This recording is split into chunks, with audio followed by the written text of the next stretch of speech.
Bab 1041. Jantung Lesi berdebar kencang mendengar kata-kata Lennon. Lennon benar-benar binatang. Dia ingin menggali hati Zeke. Apakah dia bahkan manusia? Lesi semua berjongkok di sudut, dan Lennon merasakan kekhawatirannya terhadap Zah. Dia menggodanya, Lesi, apakah kamu khawatir dengan kehidupan Zeke? Aku akan memberimu satu kesempatan untuk menyelamatkannya. Jika kamu setuju untuk menjadi penguji obat dan racun keluarga Sullivan, aku akan menyelamatkan nyawa Zeke. Bagaimana menurutmu? Penawaran ini. Lesi tergoda. Dia hanya perlu menderita sedikit untuk menyelamatkan hidup Zeke, jadi mengapa dia tidak? Jika pertarungan terjadi, Zeke tidak akan bisa menang melawan Sullivan, kan? Saat Lesi terjebak dalam perenungan, ada suara yang memekakkan telinga datang dari luar pesawat. Dari suaranya, itu menuju ke arah mereka. Suara apa itu? Mereka bertiga melihat keluar jendela. Apa yang terlihat oleh mereka adalah gerombolan lebih dari 50 jet tempur yang diatur dalam formasi segitiga. Itu melaju kencang ke arah mereka. Itu benar-benar pemandangan yang luar biasa. Semua tiga dari mereka benar-benar terpesona. Bahkan Lennon, yang berasal dari latar belakang kekuasaan dan pengaruh, berada di sebuah kehilangan kata-kata. Dia belum pernah melihat pasukan yang sebesar ini. Apa yang terjadi selanjutnya menjerumuskan mereka bertiga ke dalam keterkejutan yang lebih besar. Setelah mengejar pesawat mereka, semua jet tempur melambat, menyelaraskan diri dengan jet pribadi. Mereka ada di mana-mana, di depan, di belakang, ke kiri dan ke kanan. Mereka telah mengepung jet pribadi itu ke segala arah. Harapan di mata Lesi menyala kembali. Apakah jet tempur ini dikirim oleh Zeke untuk menyelamatkanku? Itu tidak mungkin, kan? Bagaimana bisa Zeke memiliki kekuatan untuk mengendalikan lebih dari 50 jet tempur? Marsekal Agung, kami melihat seorang wanita di dekat sayap kiri jet pribadi. Dia mirip dengan Mes. Lesi Hinton. Seorang pilot helikopter mengirim pesan ke Zeke di ujung lain melalui saluran komunikasi nirkabel. Zeke memberi mereka perintah, minggir. Aku ingin memastikannya sendiri. Dipahami. Zeke menerbangkan jetnya ke sisi kiri jet pribadi dan melihat keluar jendelanya. Hanya dengan satu pandangan, dia telah mengenali wajah Lesi. Lesi sedih, dan dia telah mengeringkan air mata di pipinya. Zeke sakit melihatnya seperti itu. Lesi, maafkan aku. Ini semua salahku bahwa kamu menderita. Lesi memperhatikan Zeke di dalam jet tempur yang melayang di luar. Dia terkejut sebelum air mata mengalir di pipinya yang indah. Zeke. Zeke benar-benar datang untuk menyelamatkanku. Wow, saya tidak tahu dia bisa menerbangkan jet. Apakah ada yang tidak bisa dia lakukan? Tunggu, bukan ini intinya. Intinya sekarang, Zeke datang jauh-jauh untuk menyelamatkanku dengan jet tempur. Dia baru saja ingin berteriak minta tolong ketika Zeke memberi isyarat tangan agar dia tetap diam. Mereka tinggi di antara awan. Jika terjadi perkelahian, nyawa Lesi akan terancam. Juga, jika Sullivan menyadari jet tempur di luar adalah milik Zeke, dia mungkin akan melakukan sesuatu pada Lesi. Jadi, pilihan terbaik yang mereka miliki sekarang adalah mengintai dan tidak membiarkan Sullivan mengetahui keberadaan Zeke. Lesi pintar, jadi dia bisa langsung mengerti maksud Zeke. Dia menenangkan dirinya untuk mencegah Lennon dan Zah mengambil apapun darinya. Melalui saluran nirkabel, Zeke mendapatkan jet tempur lainnya. Targetnya aman, saya ulangi. Targetnya aman. Semua orang harus tetap di jalurnya. Pilot terkemuka dari jet tempur mengirim pesan ke jet pribadi Lennon melalui sistem penyiaran nirkabel. Pesawat 8798, pesawat 8798. Harap balas jika pesan ini sampai kepadamu. Lennon menjawab dengan tergesa-gesa, pesawat 8798 diterima. Apa identitas Anda, dan apa tujuan Anda? Pilot terkemuka menjawab, kami melihat penerbangan Anda saat ini tidak terdaftar di pusat kendali lalu lintas udara dan oleh karena itu ilegal. Silakan mendaratkan jet Anda segera. Anda harus menerima konsekuensi hukum untuk penerbangan Anda saat ini. Saya ulangi, silakan mendaratkan pesawat Anda di bandara terdekat. Bab 1042. Lennon menghela napas lega. Syukurlah jet-jet ini berasal dari pusat kendali lalu lintas udara. Lennon mengira jet tempur ini telah dikirim oleh Zeke untuk membajak pesawatnya. Lennon menjawab, saya Lennon Sullivan dari keluarga Sullivan. Semua pesawat keluarga saya telah mendapat izin untuk lepas landas sebelum melapor. Saya akan segera menghubungi pusat untuk memberitahu mereka tentang rencana perjalanan saya. Pemimpin kemudian menjawab, tolong nyatakan kepada lalu lintas udara rencana perjalanan Anda saat ini segera.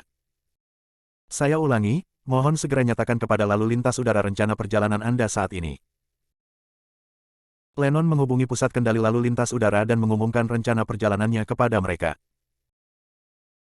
Sementara itu, Zeke berbicara di telepon dengan jet tempur lainnya, tempat keberangkatan jet target adalah di Ateville.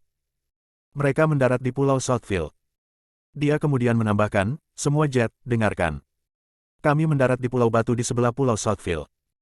Setelah target dievakuasi, kami akan menghancurkan pulau itu. Keluarga Sullivan telah membuat mereka murka karena menculik Leslie. Mereka tidak akan pernah berhenti mengganggu Zeke dan keluarganya jika mereka tidak pernah diberi pelajaran, yang dalam hal ini berupa beberapa peluru kendali yang akan menghancurkan rumah tangga Sullivan dalam hitungan beberapa detik. Atas perintah Zeke, semua jet tempur berbalik untuk terbang ke arah Southfield dan akhirnya mendarat di pulau berbatu di sebelahnya. Zeke mengirim pesan ke Leslie di teleponnya untuk meyakinkannya bahwa semuanya berjalan lancar sesuai rencana. Dia seharusnya tidak terlalu khawatir. Saya akan datang kepada Anda setelah jet mendarat. Tunggu aku. Leslie merasakan perasaan lega menyelimuti dirinya. Tetapi pada saat yang sama, Leslie telah membuat catatan mental untuk dirinya sendiri untuk mencari tahu dari Zeke nanti bagaimana dia bisa memerintahkan lebih dari 50 jet untuk menyelamatkannya. Jet pribadi Lennon segera mendarat di tempat parkir yang diperuntukkan bagi pesawat-pesawat milik keluarga Sullivan. Wajah Zah penuh kegembiraan saat jet itu menyentuh tanah. Tuan Lennon, misinya sudah selesai. Saya bebas pergi sekarang, bukan? Lennon melemparkan lencana perak ke Zah. Ini adalah lencana yang akan mengidentifikasi Anda sebagai pelayan keluarga kami. Mulai sekarang, nama keluarga Anda adalah Sullivan, dan Anda adalah pelayan keluarga Sullivan. Mata Zah hampir berkaca-kaca ketika mendengar kata-kata tuan barunya. Terima kasih, Yang Mulia. Aku pasti tidak akan mengecewakan keluarga Sullivan. Zah kembali ke jet pribadi dan bergumam pada pilot, kirim aku kembali. Pilot mengkonfirmasi, Tuan Williams, apakah Ateville tujuan Anda? Zah meledak menjadi marah dalam sekejap. Tutup lubang kuemu. Panggil aku sebagai Tuan Sullivan. Aku sekarang Zah Sullivan. Pilot itu gemetar ketakutan. Tuan Sullivan, apakah Ateville tujuan kita? Kemarahan Zah akhirnya mereda, dan dia mengangguk puas, ya, kita akan pergi ke Ateville. Kembali ke Pulau Southfield, Lennon membawa Leslie kembali ke kediaman Sullivan. Ketika penghuni Manor Sullivan mendengar tentang kedatangan tamu, yang kebal terhadap semua racun, mereka semua berkumpul di lobi utama untuk melihat sekilas inspirasi baru mereka. Ada kerumunan besar yang mengelilingi Leslie, dan dari tempatnya berdiri, dia bisa melihat kilatan di mata mereka semua. Seolah-olah mereka adalah hewan pemangsa yang kebetulan mencari mangsa. Kebal terhadap semua racun. Ternyata rumor itu sama sekali tidak palsu. Lihat kilauan di kulitnya. Dia pasti kebal terhadap racun yang diproduksi oleh tubuhnya sendiri juga, karena tidak ada makhluk biasa yang bisa bersinar sebanyak itu. Hahaha. Aku tidak sabar sama sekali untuk menguji penemuan terbaruku padanya. Mudah-mudahan, dia benar-benar seperti yang dikatakan rumor itu. Sungguh nimfa yang cantik. Sayang sekali dia kebal terhadap racun, karena aku ingin melihat wajah mungil yang cantik itu merintih kesakitan karena racunku. Nenek, saya sangat menyarankan Anda untuk menguji racun yang kami buat dari racun 1000 spesies kalajengking. Mari kita lihat apa efeknya pada gadis itu. Lady Sullivan menoleh ke Sullivan dan memberinya seringai yang memuaskan. Bagus, anakku. Lennon, kamu telah mengalahkan dirimu sendiri. Kamu adalah kebanggaan keluarga kami. Lennon menjawab dengan rendah hati, Nenek, terima kasih banyak atas pujianmu. Aku akan bekerja lebih keras dan mengharumkan nama keluarga kita. Lady Sullivan kemudian menjawab, saya pikir semua orang telah memberikan beberapa saran yang berguna. Lennon, pergi dan coba racun terbaru kami padanya. Semua orang di sini telah menunggu dengan penuh semangat untuk saat itu. Bab 1043. Tidak masalah. Bagi Lennon, ini adalah kesempatan luar biasa baginya untuk menunjukkan keahliannya. Dia tidak akan membiarkannya lewat. Lennon bergegas ke Leslie dengan tergesa-gesa. Darah Leslie terkuras dari wajahnya begitu dia melihat orang itu datang untuknya. Dia mulai gemetar. Kakao, menjauhlah dariku. Suamiku tidak akan pernah memaafkanmu. Hahaha. Semua orang di lobi tertawa terbahak-bahak. Bukankah suaminya bajingan Zeke Williams? Hehe. Apakah dia benar-benar mencoba mengejek kita dengan nama bajingan? Betapa bodohnya dia. Aku bisa berjanji padamu, jika bajingan itu pernah menginjakkan kaki di rumah kita, dia akan segera ditembak jatuh. Lennon, kenapa kamu tidak membawa bajingan itu? Jantungnya pasti akan membuat nutrisi yang sangat baik untuk King Wom. Lennon menjawab dengan malu-malu, kami kehabisan waktu, dan karenanya kami tidak punya waktu untuk melacaknya. Tapi yakinlah, saya akan menyebarkan berita bahwa Lacey disandera di kediaman Sullivan. Saya yakin bajingan itu akan segera muncul untuk menyelamatkannya. Tidak, biarkan aku mengulang kata-kataku sendiri. Dia akan muncul untuk mengunci dirinya di penjara bawah tanah kita. Hahaha. Saat dia masih berbicara, Lennon berjalan ke arah Lacey dan mencengkeram pergelangan tangannya dalam satu gerakan. Lacey ketakutan saat dia berjuang untuk membebaskan diri dari penculiknya. Tapi bagaimana mungkin seorang gadis yang lembut dan lemah lembut mengatasi kekuatan seorang pemuda kekar? Lacey sama sekali tidak bisa melepaskan tangan Lennon dari pergelangan tangannya. Lennon mengangkat tangan kirinya, bersiap untuk memberi makan Lacey racun di tangannya dengan paksa. Pada saat itu, Lennon tiba-tiba menjadi kejang. Dia melonggarkan cengkeramannya pada Lacey tanpa sadar dan segera menekan dengan kuat di satu titik di lengan kirinya dengan tangan lainnya. Dia mengeluarkan ratapan yang mengerikan. Saat dia menoleh untuk melihat lengan kirinya, dia terkejut. Lengan kirinya tertusuk jarum perak. Terlebih lagi, tusukan itu berada di titik meridian rasa sakit di lengan kirinya. Rasa sakit itu menyiksa, Lennon tidak bisa menahan air mata di matanya. Dari mana jarum perak ini berasal? Lacey langsung melompat. Zeke akhirnya di sini. Semua Sullivan terperangkap dalam kesurupan. Mereka tidak percaya Zeke telah menghentikan Lennon hanya dengan satu pukulan jarum perak. Apa yang sedang terjadi? Jarum perak itu sangat tipis dan cepat sehingga keluarga Sullivan tidak dapat mendeteksinya sama sekali. Yang mereka lihat hanyalah Lennon yang angkuh mencoba memasukkan racun ke tenggorokan Lacey, dan detik berikutnya, dia tergeletak di tanah, memuntir kesakitan tanpa daya. Saat kepala semua orang masih berputar, sebuah benda merah terlempar ke lobi utama Manor Sullivan. Itu mendarat di kaki Lady Sullivan. Papan lantai retak saat benda itu menyentuh tanah. Semua orang mengalihkan perhatian mereka ke bola merah yang berantakan itu dan merasa ngeri. Mereka meledak menjadi keributan yang kacau. Itu adalah kepala manusia yang berlumuran darah. Dan dari kelihatannya, kepala itu milik seorang penjaga dari keluarga Sullivan. Ya Tuhan, seseorang telah menyusup ke Manor. Mereka bahkan telah membunuh salah satu pelayan kita. Beraninya dia melakukan dosa seperti itu. Dia akan dihukum berat. Kerumunan dengan cepat berbalik untuk melihat ke arah pintu masuk Manor. Siluet perkasa sedang mengambil langkah besar menuju lobi. Tubuhnya dilumuri dengan darah yang berasal dari tubuhnya sendiri atau para penjaga Sullivan. Semua orang membeku. Mereka tidak berharap hanya melihat satu orang. Untuk melewati pintu masuk Manor Sullivan, seseorang harus mengalahkan semua kuart Sullivan, yang semuanya adalah spesialis tempur yang terlatih. Itu adalah prestasi yang hanya mungkin jika musuh mengirim pasukan. Namun, orang di depan telah menjatuhkan semua penjaga Sullivan sendirian. Orang ini cukup kuat. Orang yang baru saja menginjakkan kaki di rumah tangga Sullivan tidak lain adalah Zeke Williams. Lacey langsung menangis dan berlari ke pelukan suaminya. Zeke, mereka akan memberiku racun. Aku sangat takut. Zeke merasa menyesal. Maaf, Lacey. Ini semua salahku. Tapi kamu tidak perlu khawatir tentang apapun sekarang. Aku akan segera memberimu keadilan. Baru kemudian semua orang di keluarga Sullivan bahwa pria menakutkan di depan mereka adalah Zeke Williams. Dia telah membuat mereka semua lengah dengan muncul di kediaman Sullivan sepagi ini. Bab 1044. Semua Sullivan mulai melemparkan ancaman dan komentar keji pada Zeke. Wow, kamu bahkan lebih sembrono dari yang aku kira. Beraninya kamu mengganggu manor kami dan bahkan membantai pelayan kami. Kamu dan semua orangmu harus membayar untuk ini. Sudahlah. Jangan membebani diri kita sendiri untuk mengalahkan seluruh keluarganya. Bukankah dia juga memiliki darah Sullivan di pembuluh darahnya? Ayo potong saja jantungnya untuk King Wom. Ini satu-satunya pilihanmu. Jika tidak, Sullivan akan membuatmu menderita selamanya. Zeke mulai tertawa mengejek. Sepertinya tidak ada seorang pun di keluarga Sullivan yang diajari sopan santun. Apa lelucon? Tawa Zeke yang tidak disengaja membuat marah Lennon. Yang terakhir berteriak dengan marah, apakah kamu yang menyakitiku dengan jarum perak? Zeke menjawab dengan masam, oh, maafkan aku. Tanganku terpeleset.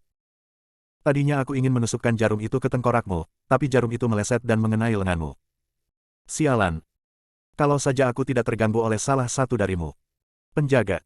Tujuanku selalu sempurna, ingatlah. Bagaimanapun, setidaknya aku telah menjaga penjagamu yang tidak berguna. Lennon bergidik saat rasa takut menggenang di hatinya. Dia tidak mempertanyakan bagian apapun dari pidato Zeke tadi. Dia akan benar-benar mati jika penjaga itu tidak melemparkan dirinya ke Zeke. Sungguh monster. Dia harus diturunkan. Lennon berteriak dengan marah, Zeke, aku telah meremehkan kemampuanmu. Aku tidak berpikir kamu akan memiliki keberanian untuk bertindak begitu berani di tanah kami. Kamu seharusnya tetap tinggal di Ateville. Nenek, bajingan ini tidak bisa ditoleransi lagi. Apa yang akan terjadi? Semua orang memikirkan Sullivan jika kita membiarkannya pergi. Lady Sullivan juga mendidih dalam kemarahan. Sebuah kepala manusia baru saja dilemparkan langsung ke arahnya. Seandainya dia tidak menamparkan proyektil pada saat terakhir, itu akan mendarat di tubuh. Anak nakal ini. Dia akan mati di sini. Lady Sullivan mencibir dengan nada dingin, sudah waktunya kita memberi pelajaran pada orang ini. Kalau tidak, dia akan berpikir dunia berhutang segalanya padanya. 4 pengawal, tolong tunjukkan dirimu. Dia baru saja menyelesaikan perintahnya ketika 4 orang keluar dari keempat sudut lobi. Mereka berempat mengenakan baju besi lengkap, dan mereka semua memegang pedang panjang di tangan mereka. Ada udara yang tidak menyenangkan berkeliaran di sekitar mereka. Kehadiran mereka yang mendominasi telah menurunkan suhu ruangan beberapa derajat. Ini mengirimkan rasa merinding ke punggung orang banyak. Lennon terkekeh meremehkan, Zeke, izinkan saya memberitahu Anda sesuatu. Mereka berempat telah melayani Tule sebelumnya. Anda masih punya waktu untuk berubah pikiran sekarang. Jika tidak, saya tidak akan berani membayangkan bagaimana babak belur mayat Anda setelah mereka membuat gerakan mereka. Astaga. Memikirkannya saja sudah menakutkan. Tule, ya. Zeke menatap keempat prajurit dengan percikan minat di matanya, kalian berempat adalah aib Tule karena membantu dan bersekongkol dengan iblis. Hari ini, aku akan menghukummu atas nama Tule. Puff. Hahaha. Semua orang tertawa terbahak-bahak. Apakah bocah ini benar-benar berpikir dia bisa mengalahkan 4 anggota dari Tule? Apakah dia tidak memiliki kesadaran diri? Kata-kata Zeke juga membuat marah keempat pengawal itu. Mereka berempat telah berada di medan perang selama bertahun-tahun. Setiap kali nama mereka disebutkan, lawan mereka akan langsung melarikan diri dengan ekor terselip di antara kaki mereka. Klaim Zeke yang tak tahu malu untuk menghabisi mereka berempat benar-benar mempermalukan mereka. Saatnya. Keempat pengawal Sullivan mengeluarkan teriakan perang dan menyerbu ke arah Zeke ke segala arah. Lacey sangat gentar sehingga dia menutup matanya. Niat membunuh yang terpancar dari mereka berempat begitu kuat hingga menghancurkan ketenangan Lacey. Bisakah Zeke selamat dari pukulan dari salah satu dari orang-orang ini? Jika saya mati di sini, setidaknya saya akan jatuh di sebelah pria yang paling saya cintai di dunia. Bahkan keluarga Sullivan telah mundur dari bentrokan kekerasan yang akan terjadi di depan mereka. Bab 1045. Keluarga Sullivan telah menyaksikan salah satu pengawal perkasa mereka beraksi sebelumnya. Adegan itu benar-benar berdarah, lawan langsung luluh di tangan pengawal itu. Ada peningkatan kekuatan sekarang karena keempat pengawal itu bersama. Pertarungan pasti akan eksponensial. Bahkan mundur dari salah satu serangan mereka akan mampu menghancurkan seorang pria. Zeke berdiri tak bergerak di tengah aula seperti patung. Salah satu lengannya terangkat di depan dada Lacey, mencoba memblokir setiap serangan yang datang padanya, sementara jari-jari di tangannya yang lain mencubit jarum perak. Melihat Zeke diam seperti patung, keluarga Sullivan langsung mengira dia tercengang dan sangat gembira. Hanya ketika keempat pengawal itu berada dalam jarak beberapa inci dari Zeke, dia melakukan langkah pertamanya. Dia menjentikkan tangan kanannya, dan jarum perak melesat di udara untuk mengenai salah satu lengan pengawal itu. Pengawal itu meraung kesakitan dan melonggarkan cengkramannya pada gagang pedangnya. Zeke mengambil kesempatan untuk merebut pedang dari tanah dan membuat putaran 360 derajat. Langkahnya tampak sederhana, tetapi pada kenyataannya, itu lebih dari apa yang bisa dilihat di permukaan. Zeke memiliki pengetahuan yang sangat mendalam tentang pola serangan Tule, dia tahu di mana titik kelemahan mereka. Jalur melingkar gerakan Zeke dengan pedang telah melewati semua titik lemah dari 4 pengawal. Setelah dia menyelesaikan putarannya, dia melemparkan pedang ke tanah. Itu membuat dentang logam saat menyentuh tanah. 4 pengawal tiba-tiba berhenti. Semua mata mereka terkelupas saat mereka menatap Zeke. Ketidakpercayaan berkilauan di pupil mereka. Keluarga Sullivan juga dalam kebingungan yang mendalam. Apa yang telah terjadi? Mengapa pengawal tidak melanjutkan dengan serangkaian tebasan, tetapi malah membeku di tempat mereka saat ini? Bahkan pada saat itu, mereka tidak dapat melihat bahwa Zeke telah mencapai semua titik kritis mereka. Mereka mengira pedang yang dipegang Zeke beberapa detik yang lalu tidak berhasil menyentuh salah satu dari 4 pengawal itu. Setelah beberapa saat, perut keempat pengawal itu mengerut, dan keluarlah aliran darah panas. Nyali 2 pengawal bahkan mulai mengalir keluar dari perut mereka. Gedebuk, gedebuk, gedebuk. Mereka berempat jatuh tertelungkup. Mereka sudah mati seperti mayat. Semua mata mereka terbelalak. Mereka tidak mati dengan tenang. Lacey mendengar suara sesuatu jatuh ke tanah dan buru-buru membuka matanya. Apa yang menyambutnya adalah pemandangan 4 pengawal berbaring telungkup dalam genangan darah. Fiuh. Terima kasih Tuhan, mereka hanya menakutkan di luar. Mereka tidak menyulitkan Zeke, kan? Lacey tidak tahu apa yang mampu dilakukan keempat pengawal itu, tapi keluarga Sullivan tahu betul. Pada saat itu, seluruh keluarga Sullivan telah tenggelam dalam jurang keputusasaan. Tuhan selamatkan jiwa kami. Penjaga Sullivan bahkan tidak bisa bertahan dari satu serangan dari Zeke. Terbuat dari apa anak nakal ini? Bagaimana dia bisa memiliki kekuatan seperti itu? Semua Sullivan mulai lari ke segala arah. Sekarang mereka telah kehilangan pengawal mereka semua menjadi ternak di rumah jagal, menunggu leher mereka digorok tanpa ampun. Tidak ada cukup waktu bagi mereka untuk meminta bantuan dari luar. Lady Sullivan berdiri dari tempat duduknya karena ketakutan, wajahnya seputih selembar kertas. Zeke meninggalkan sisi Lacey dan berjalan ke Lennon. Saya memiliki 2 tujuan untuk perjalanan saya saat ini. Yang pertama adalah untuk menjatuhkan Lennon Sullivan karena menculik istri saya. Dia harus mati karena kesalahannya. Yang kedua adalah untuk menyelamatkan orang tua saya dari lubang neraka ini. Lennon benar-benar kehilangan akal sehatnya. Dia tahu Zeke tidak berbohong ketika dia mengatakan untuk mengambil nyawanya. Dia jatuh di lutut Lady Sullivan dan memohon pada neneknya untuk menyelamatkannya. Lady Sullivan akhirnya berseru, "Zeke, itu sudah cukup. Semuanya adalah kesalahpahaman. Sebelumnya, Sullivan ingin membawamu keluar karena kami pikir kamu bukan siapa-siapa yang tidak berguna.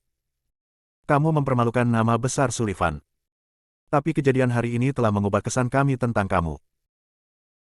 Anda sebenarnya mampu, tetapi yang terpenting, Anda telah membuktikan diri sebagai seseorang yang layak menyandang nama Sullivan dan seseorang yang dapat berkontribusi pada keluarga kita. Sekarang, dengan ini saya memberi Anda hak untuk menyebut diri Anda seorang Sullivan dan bersaing untuk posisi kepala keluarga." Bab 1046. Lennon berteriak, "Zeke, berlututlah dan ungkapkan rasa terima kasihmu. Kamu diberkati dengan kehormatan menjadi bagian dari keluarga Sullivan. Sadarilah bahwa banyak keluarga bangsawan telah berusaha selama beberapa generasi untuk membangun hubungan dengan keluarga Sullivan. Ini adalah kesempatan langka di mana nenekku mengizinkanmu masuk ke dalam keluarga Sullivan. Namun, Zeke mencemooh, maafkan aku. Bagiku, keluarga Sullivan hanyalah aib. Mereka tidak layak dikaitkan denganku." Apa? Keluarga Sullivan menjadi marah. Beraninya dia mengatakan bahwa keluarga Sullivan adalah aib. Keluarga Sullivan tidak pernah dipermalukan dengan cara ini. Bahkan Esme dengan marah membanting tongkatnya ke tanah. "Huff.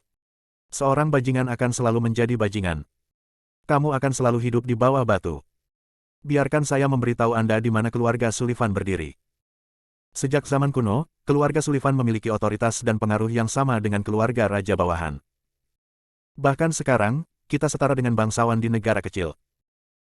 Beraninya kau mengatakan bahwa keluarga Sullivan adalah aib. Ini adalah kejahatan terhadap raja." Namun, Zeke menjawab tuduhan Esme dengan kekerasan. Zeke menginjak paha Lennon dan mematahkan kaki Lennon dengan satu retakan keras. Ratapannya yang menyakitkan bergema di aula dan berdengung di telinga semua orang. Tidak ada yang berani membuat keributan di sini sejak berdirinya Sullivan, belum lagi mematahkan kaki salah satu anggotanya. Pria ini telah membuat rekor baru. Pembuluh darah pelipis Esme berdenyut. Pengawal. Masuk. Bunuh orang ini. Secara alami, Sullivan tidak hanya memiliki 4 penjaga utama Tule, mereka juga memiliki 4 tim penjaga keamanan. Meskipun kemampuan tim-tim ini tidak sebanding dengan 4 penjaga Tule, para penjaga Tule tidak dapat memenangkan mereka dalam hal jumlah. Mereka bisa saja membunuh Zeke dengan membuatnya lelah. Dengan perintah Esme, 4 tim yang terdiri dari hampir 100 penjaga bergegas masuk ke aula. Segera, aula itu penuh sesak dengan orang-orang. Bunuh dia. Pemimpin tim berteriak, dan sisanya mengerumuni Zeke. Seringai muncul di bibir Zeke saat dia meraih lengan Lennon dan mengayunkannya ke arah tim. Retakan. Lengan Lennon putus dengan kulit dan daging, dan darahnya menyembur sejauh 1 kaki. Pada saat yang sama, tubuh Lennon terlempar ke arah para penjaga, dan dia bertabrakan dengan puluhan dari mereka. Tanpa sedikit pun keraguan, Zeke menyerbu ke kerumunan. Setiap lawan yang ditemuinya dikalahkan dalam hitungan detik, dia seperti mesin pembunuh. Setelah bergegas ke Lennon, dia meraih lengannya yang lain dan mulai mengayunkannya seperti cambuk. Sekali lagi, sejumlah besar penjaga jatuh ke tanah, dikalahkan. Berdebar, berdebar, berdebar. Setelah banyak bunyi keras, para penjaga semua tergeletak di tanah, meratap kesakitan dan tidak bisa merangkak kembali. Lengan Lennon yang lain juga patah. Darahnya berceceran di seluruh aula. Ketika dia kehilangan terlalu banyak darah, dia pingsan. Aula telah menjadi medan perang. Kejam, kejam dan tanpa belas kasihan. Keluarga Sullivan ketakutan karena akalnya. Mereka semua dilahirkan dengan sendok emas, dan mereka telah menjalani kehidupan yang nyaman. Medan perang adalah sesuatu yang belum pernah mereka saksikan dalam hidup mereka. Semua anggota keluarga Sullivan melarikan diri dari tempat kejadian. Jantung Esme berdetak kencang saat dia melihat pemandangan yang sedang berlangsung dengan putus asa. Pertahanan keluarga Sullivan telah dihancurkan oleh Zeke dalam waktu 10 menit. Bagaimana bajingan ini menjadi begitu kuat tanpa dukungan keluarga Sullivan? Bab 1047. Pada awalnya, dia berpikir bahwa cucunya, Lennon, adalah yang terbaik di antara teman-temannya. Namun, sepertinya dia masih jauh dari kemampuan sebenarnya. Merupakan kerugian bagi keluarga Sullivan untuk tidak menuliskan nama Zeke ke dalam catatan keluarga. Tidak heran dia memandang rendah keluarga Sullivan. Dia sendiri adalah pria yang cakap. Zeke melepas sarung tangannya untuk menyeka darah musuhnya dari wajahnya. Hanya itu pertahanan yang kalian Sullivan miliki. Namun, kalian sebenarnya memiliki keberanian untuk menyebut diri kalian bangsawan. Lucu sekali. Dia mengangkat kakinya dan akan mengakhiri hidup Lennon. Berhenti. Esme meraung, Zeke Williams, berhenti sekarang juga. Lacey, kenapa kamu tidak menghentikan Zeke? Apakah kamu benar-benar ingin berdiri di sana dan melihatnya membunuh seorang pria? Aku memperingatkanmu.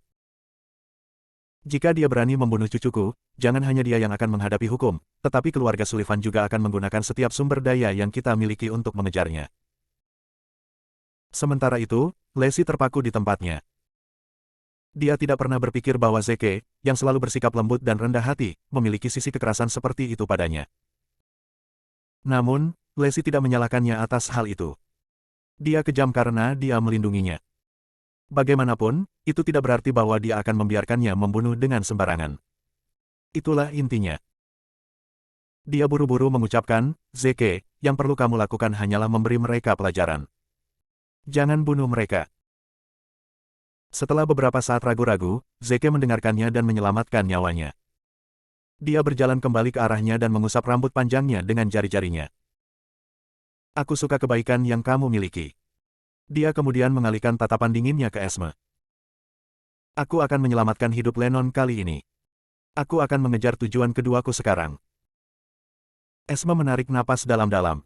Oke. Kamu ingin melihat orang tuamu, kan? Aku akan memenuhi permintaanmu. Bawa Zeke ke penjara bawah tanah untuk bertemu orang tuanya. Segera, salah satu Sullivan melangkah maju untuk memimpin Zeke dan Lacey ke ruang bawah tanah. Saat Zeke pergi, Lennon membuka matanya. Dia telah memalsukan ketidaksadarannya untuk mencegah Zeke menggunakan dia sebagai senjata lagi. Dia hampir meledak dalam kemarahan. Kedua lengannya patah dan kaki kirinya patah, dia telah menjadi lumpuh. Dia menggerutu, "Nenek, bagaimana kamu bisa melepaskan Zeke begitu mudah? Aku tidak bisa menerima ini." Esma mencibir, "Lepaskan dia." Jika aku benar-benar melakukannya, keluarga Sullivan akan menjadi bahan tertawaan. Begitu Zeke pergi ke Dungeon, dia tidak akan pernah bisa keluar lagi. Mata Lennon berbinar. "Nenek, apakah kamu berencana menggunakan dua pria yang dikurung di penjara bawah tanah untuk berurusan dengan Zeke?" Esma mengangguk. "Ya. Sekarang pertahanan kita telah ditembus, kita harus membiarkan Phobos dan Deimos masuk. Butler, beritahu ruang bawah tanah untuk membuka pintu bagi Phobos dan Deimos." Kepala pelayan langsung mengeluarkan ponselnya untuk memanggil pengawas penjara bawah tanah untuk membuka kunci pintu Phobos dan Deimos. Pengawas hampir tidak bisa mempercayai telinganya. Hanya setelah berulang kali memastikan bahwa dia seharusnya membuka kunci pintu, barulah dia menyetujuinya. Esma berkata, "Kirim Lennon ke rumah sakit dulu. Lennon, jangan khawatir. Bahkan jika aku harus mengirimmu ke ruang Cygnus, aku akan berusaha keras untuk menyambungkan kembali lenganmu." Namun, Lennon menggelengkan kepalanya. "Tidak, Nenek, aku tidak akan ke rumah sakit sekarang. Aku ingin menyaksikan kematian Zeke di tangan Phobos dan Deimos. Aku ingin menontonnya bahkan jika mereka memakannya hidup-hidup." Bab 1048. Setelah ragu-ragu sejenak, Esma menyetujui permintaannya. Di ruang bawah tanah yang gelap dan suram, orang tua Zeke, Veit, dan Diego, saling memandang. Diego telah diracuni oleh keluarga Sullivan, dan dia menderita melalui rasa sakit yang tak terbayangkan setiap hari. Diego telah disiksa tanpa bisa dikenali. Jika bukan karena tekadnya yang luar biasa, dia pasti sudah mati sejak lama. Melihatnya menghancurkan hati Veit, tetapi mereka dipisahkan ke dalam sel yang berbeda. Tidak ada yang bisa dia lakukan. Dia akan memberikan apa saja untuk menanggung setengah dari beban dan rasa sakit Diego, tapi dia tahu itu hanya sebuah harapan. Keluarga Sullivan ingin Diego mati karena rasa sakit yang menyiksa. Terlepas dari situasinya, Diego menghibur Veit, dia tidak ingin dia khawatir tentang dia. Tiba-tiba, retakan keras dan jelas terdengar di ruang bawah tanah yang sunyi. Keduanya menggelengkan kepala ke arah suara dengan curiga. Detik berikutnya, mereka tegang saat bulu-bulu berdiri di belakang leher mereka. Kunci elektronik pada sel penjara bawah tanah Phobos dan Deimos telah dibuka. Apa yang sedang terjadi? Apakah keluarga Sullivan berencana untuk melepaskan Phobos dan Deimos? Apakah mereka tidak takut Phobos dan Deimos akan membalikkan rahasia? Tidak ada yang mengenal Phobos dan Deimos lebih baik daripada Veit. Keduanya dulunya adalah bagian dari keluarga Sullivan. Di masa muda mereka adalah jenderal ulung yang telah bertempur di medan perang. Namun, ketika mereka berperang melawan penjajah, mereka jatuh ke dalam perangkap musuh dan terjebak di sebuah pulau terpencil. Mereka tidak punya makanan, tidak ada amunisi, dan tidak ada komunikasi dengan dunia luar. Mereka tidak berdaya. Ribuan tentara mereka telah dengan mereka akhirnya meninggal karena kelaparan. Mereka adalah satu-satunya yang selamat, dan mereka berhasil hidup di pulau selama 2 tahun. Hanya setelah musuh mundur yang mereka diselamatkan dari bahaya mereka. Selama 2 tahun, mereka bertahan hidup dengan memakan daging bawahan mereka, bahkan jika daging telah membusuk saat itu. Konsumsi daging manusia mentah tidak hanya membawa mereka sakit fisik tetapi juga penyiksaan mental. Pada saat mereka melarikan diri dari pulau itu, keduanya sudah gila. Tidak seperti jenderal heroik mereka dulu, mereka sekarang membunuh dan merampok orang dan mereka makan daging manusia. Seolah-olah mereka telah menjadi dua setan. Militer telah mengirim tentara untuk menahan mereka, tetapi mereka terlalu kuat, dan mereka melarikan diri meskipun banyak tentara yang mengejar mereka. Pada akhirnya, mereka hanya berhasil ditahan setelah Marsekal Agung datang untuk menangani mereka secara pribadi. Pada awalnya, militer ingin mengurung mereka di penjara rahasia di Gurun Gobi, tetapi keluarga Sullivan malah memaksa mereka masuk. Pada akhirnya, mereka dikurung di penjara bawah tanah Sullivan, dan mereka belum dibebaskan selama puluhan tahun. Sekarang setelah keluarga Sullivan membebaskan mereka, kekacauan akan segera tiba. Langkah kaki ringan datang dari sel penjara bawah tanah Phobos dan Deimos. Kemudian, dua sosok gelap muncul di garis pandang Veit dan Diego. Yang mereka butuhkan hanyalah pandangan sekilas sebelum wajah Diego dan Fight menjadi pucat pasi saat mereka mundur beberapa langkah ke dalam sel mereka. Ya Tuhan, apakah mereka manusia atau hantu? Mereka memiliki tubuh manusia, tetapi mereka ditutupi rambut. Mata mereka merah seperti mata serigala yang haus darah. Kedua pria itu telanjang, dan Fight serta Diego bisa melihat bekas luka mengotori setiap inci kulit mereka. Banyak dari luka mereka terinfeksi oleh kotoran dan air seni mereka, dan lukanya bernanah. Aroma tajam dari kedua pria itu membuat dua pria lainnya muntah dengan jijik. Warna-warna telah memudar dari wajah Fight dan Diego. Kami adalah daging mati jika mereka menargetkan kami. Diego dengan cepat menatap Fight, memberi isyarat padanya untuk mundur ke sudut selnya dan menjauhkan diri dari pintu. Namun, sudah terlambat. Phobos dan Deimos mengendus dan mencium bau manusia. Seketika, kilatan muncul di mata mereka yang redup. Bab 1049. Keduanya menerkam ke arah sel Fight dan Diego dan mulai mengguncang pintu baja dengan kuat. Saat mereka mengguncang pintu, raungan gembira datang dari tenggorokan mereka. Mereka telah kehilangan kemampuan untuk berbicara, dan satu-satunya suara yang bisa mereka keluarkan sekarang adalah geraman kebinatangan. Phobos dan Deimos sangat kuat, dan pintu baja mulai bergoyang di bawah guncangan terus-menerus. Sepertinya itu akan keluar dalam waktu dekat. Diego meraih batang baja di samping dan menghancurkannya di pintu. Bajingan, datang dan makan aku. Dagingku segar dan lesat. Kemarilah. Saat dia berbicara, dia memotong lengannya sendiri, dan darah mulai mengalir dari luka yang terbuka. Aroma darah segar berhasil menarik perhatian pria di depan sel Fight. Dia langsung meninggalkan Fight dan bergegas menuju sel Diego sebelum mengguncang pintu dengan keras lagi. Retakan. Sudut pintu baja sekarang memiliki celah kecil. Baik Phobos dan Deimos bisa menerobos kapan saja sekarang. Fight berteriak saat keputusasaan menguasainya, bajingan. Kemari. Ayo makan aku.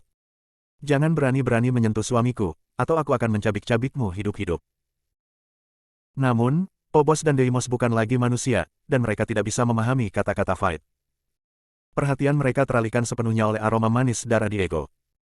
Diego tertawa, Iman, diamlah. Mereka seharusnya kenyang setelah memakanku. Mereka tidak akan mengejarmu. Jangan lupa bahwa aku diracun, dan aku tidak akan hidup lama lagi. Aku senang bisa menyelamatkanmu sebelum aku mati. Air mata mengalir di pipi Fight saat dia terisak dalam diam. Tepat saat pintu sel Diego hendak dibobol, pintu utama penjara bawah tanah itu tiba-tiba terbuka. Dua sosok masuk. Itu adalah Zeke dan Lacey. Saat Fight dan Diego melihat mereka, pikiran mereka menjadi kosong. Dalam sedetik, mereka menyadari mengapa keluarga Sullivan melepaskan Phobos dan Deimos. Tanpa ragu, mereka menggunakan keduanya untuk membunuh Zeke.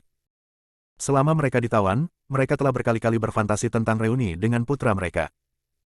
Mereka tidak pernah berpikir bahwa ini akan menjadi bagaimana mereka bersatu kembali. Apakah kita akan dipisahkan oleh hidup dan mati saat kita bertemu? Keluarga Sullivan kejam. Fight memekik, Zeke, keluar sekarang. Di sini berbahaya. Pada saat yang sama, pintu masuk Zeke dan Lacey telah menarik perhatian Phobos dan Deimos. Mereka menjadi lebih bersemangat. Baik Zeke dan Lacey memancarkan aroma yang lebih enak daripada keduanya di dalam sel. Mereka pasti lebih enak. Dalam sekejap, mereka meninggalkan Diego sendirian saat mereka menerkam ke arah Zeke. Saat Zeke melangkahkan kaki ke ruang bawah tanah, dia merasakan aura pembunuhan yang intens mengalir ke arahnya. Itu bahkan lebih intens daripada yang dipancarkan oleh kepala tule dan serigala haus darah. Apakah mereka? Sebelum dia bisa mempertimbangkan lebih jauh, keduanya sudah tepat di depannya. Cakar tajam mereka hanya sehelai rambut untuk mencapai Lacey dan dia. Sangat cepat. Hati-hati. Zeke melingkarkan lengannya di sekitar Lacey dan menariknya ke bawah untuk menghindari serangan kedua pria itu. Mereka kemudian dengan sigap berlari menuju sel orang tuanya. Sekarang, pipi Fight basah oleh air mata. Zeke, kamu harus menyerah pada keluarga Sullivan dan memohon mereka untuk mengampuni kalian berdua. Kamu tidak bisa memenangkan Phobos dan Deimos. Zeke melirik Fight dan merasakan pusaran emosi yang rumit mengalir. Apakah dia ibuku? Meskipun dikurung di sel selama berhari-hari, aura mulia yang dia pancarkan tetap sama. Sementara itu, Diego berusaha sekuat tenaga untuk membuka pintu selnya sehingga dia bisa bergegas keluar untuk melindungi putranya. Zeke, cepat, bantu aku membuka pintu. Aku akan menghentikan mereka berdua saat kamu melarikan diri dari tempat ini. Zeke kemudian berbalik untuk melihat ayahnya. Sekilas, dan dia menyadari bahwa Diego telah diracuni dan berada di ambang kematian. Dia pasti kesakitan, tapi dia masih berpikir untuk melindungiku. Bab 1050. Gelombang emosi melonjak di hatinya. Apakah saya tersentuh? Apakah ini kasih sayang? Mungkin beginilah rasanya cinta keluarga. Zeke mengetuk pintu dan bergumam, istirahatlah jika kamu sakit. Jangan terlalu gelisah. Serahkan padaku. Diego membeku. Itu adalah situasi yang mengerikan, tetapi putranya masih setenang biasanya. Seperti yang diharapkan dari anakku. Phobos dan Deimos bergegas menuju Zeke dengan semangat baru. Saat mereka berlari ke arahnya, mereka meninggalkan jejak air liur di belakang mereka. Lacey, mundur, perintah Zeke. Lacey sudah sangat ketakutan hingga pikirannya kacau balau. Apakah mereka? Apakah mereka manusia atau hewan? Tidak, mereka pasti setan. Tidak ada orang biasa yang bisa menahan kengerian berada di ruangan yang sama dengan mereka berdua. Jika bukan karena Zeke di sisinya, dia akan hancur. Tanpa sadar, dia mundur beberapa langkah. Begitu dua pria seperti binatang itu cukup dekat dengan Zeke, mereka melompat dan mengayunkan cakar mereka, ingin menenggelamkan mereka ke dalam tubuh Zeke. Tetap tenang dan tenang, Zeke dengan paksa merobohkan pintu sel Diego dan memblokir pukulan mereka. Setelah serangkaian suara goresan logam, bekas cakar ditinggalkan di pintu baja oleh Phobos dan Deimos. Pada saat yang sama, Phobos dan Deimos telah mundur puluhan langkah sementara Zeke hanya mundur satu langkah. Baik Fight maupun Diego tercengang. Anakku sangat kuat. Dia benar-benar memblokir serangan Phobos dan Deimos. Diego ragu-ragu sejenak sebelum berlari keluar dari selnya dan melindungi Zeke dengan tubuhnya. Nak, kamu tidak mengecewakanku. Aku akan menahan Phobos dan Deimos untuk sementara waktu. Keluar dari sini dan menyerah pada keluarga Sullivan. Ingat, aku hanya bisa menghentikan mereka selama sekitar 2 menit. Kamu hanya punya 2 menit untuk melarikan diri. Zeke menghela nafas, jika kamu sudah tua dan sakit, berhentilah melakukan olahraga berat. Kembalilah ke selmu dan istirahatlah. Aku akan membawamu pergi dari tempat ini nanti untuk pulih dengan baik. Baik Fight dan Diego terdiam setelah mendengar putra mereka. Siapa yang diambil Zeke karena kebiasaan buruknya membual. Saat itu, Phobos dan Deimos menyerang lagi. Ketika mereka menyadari bahwa mereka sebelumnya meremehkan Zeke, mereka berusaha lebih keras dalam serangan berikutnya. Bahkan seluruh ruang bawah tanah bergetar di bawah langkah kaki mereka. Diego segera merentangkan tangannya untuk melindungi 2 orang di belakangnya. Namun, Zeke pergi di bawah lengannya dan berdiri di depan ayahnya sebelum menyerang ke arah Phobos dan Deimos. Oh tidak. Fight dan Diego memejamkan mata dengan putus asa. Putra mereka akan dicabik-cabik oleh Phobos dan Deimos. Segera, Zeke dan kedua kanibal itu berjarak beberapa langkah dari satu sama lain. Keduanya dengan cepat mengayunkan cakar mereka dan memamerkan gigi mereka pada Zeke. Namun, Zeke lebih cepat dari mereka. Sebelum cakar mereka bisa mencapainya, tinju Zeke sudah mendarat di perut mereka. Bang! Sebuah bunyi gedebuk teredam saat keduanya terbang mundur dan jatuh ke tanah. Seperti 2 meteor, sebuah kawah besar muncul di lantai karena dampak pendaratan mereka. Namun, itu bukanlah akhir. Setelah mereka mendarat, mereka terus berguling sampai menabrak dinding. Baru setelah itu mereka berhenti. Di belakang mereka, dinding telah retak menjadi sarang laba-laba. Tidak dapat menahan rasa sakit, mereka meratap dengan getir. Namun, ketakutan masih menjadi sesuatu yang tidak mereka rasakan. Seekor binatang yang tidak punya pikiran tidak mengenal rasa takut, semakin mereka bertarung, semakin ganas mereka. Segera, keduanya merangkak berdiri sebagai persiapan untuk serangan berikutnya.